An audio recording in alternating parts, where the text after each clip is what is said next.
കേരളത്തിലെ ഉത്സവങ്ങൾ അത് മറക്കാനാവാത്ത ഒന്നാണ്. ഇഷ്ടങ്ങൾ ഒരുപാടുണ്ടെങ്കിലും അവിടെ എന്നെ ഏറെ ഇഷ്ടപ്പെടുത്തിയ ഒന്ന് ശ്രീ പത്മനാഭ ക്ഷേത്രത്തിലെ ഉത്സവമാണ്. അവിടെ വഴിപാണിപ്പ കച്ചവടത്തിനെത്തുന്ന കച്ചവടക്കാരിൽ പലരും തമിഴ്നാട്ടുകാരാണ്.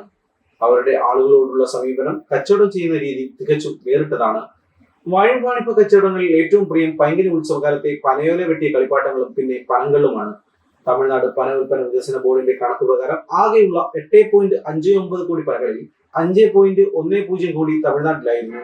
ഇവയുടെ വിറ്റുവരവിൽ നിന്ന് ലഭിച്ച ലാഭം വാർഷികാനുപാതത്തിൽ വളരെ കൂടുതലായിരുന്നു. രണ്ടും ചെറിയ വിലയ്ക്കാണ് നൽകുന്നത്. ഉത്സവം കണ്ട് ക്ഷീണിച്ചെത്തുന്നവർക്കും വഴിയാത്രക്കാർക്കും നൽകുന്ന ശീതളപാനീയമാണ് പനങ്കള്ള്. കിഴക്കേ നടയിൽ, അതായത് കിഴക്കേക്കോട്ടയ്ക്ക് ഉൾവശം പാണ്ഡവ രൂപങ്ങൾ നിൽക്കുന്നുണ്ട്. അവിടെ നിന്നും അല്പം മാറി പത്മതീർത്ഥക്കുളത്തിലെ തണുപ്പുമായി വരുന്ന ഇളംകാറ്റിൽ നടന്നു നീങ്ങാൻ ഏറെ രസമാണ്.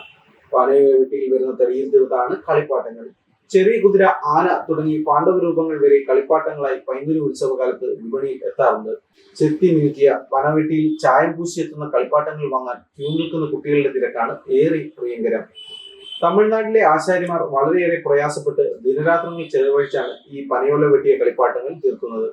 കന്യാകുമാരിയിലെ ഉദയാസ്തമയങ്ങൾ പോലെ ബഹുക്കേമമാണ് പത്മനാഭ ക്ഷേത്രത്തിലെ പൈങ്കുനി ഉത്സവ നാളുകൾ. അന്ന് എന്നെ ഏറെ ആകർഷിച്ചത് ഹനുമാൻ സ്വാമിയുടെ വെണ്ണയിൽ തീർത്ത രൂപം ക്ഷേത്രത്തിന് സമീപം ഉത്സവ നാളിൽ എത്തിച്ചതാണ്.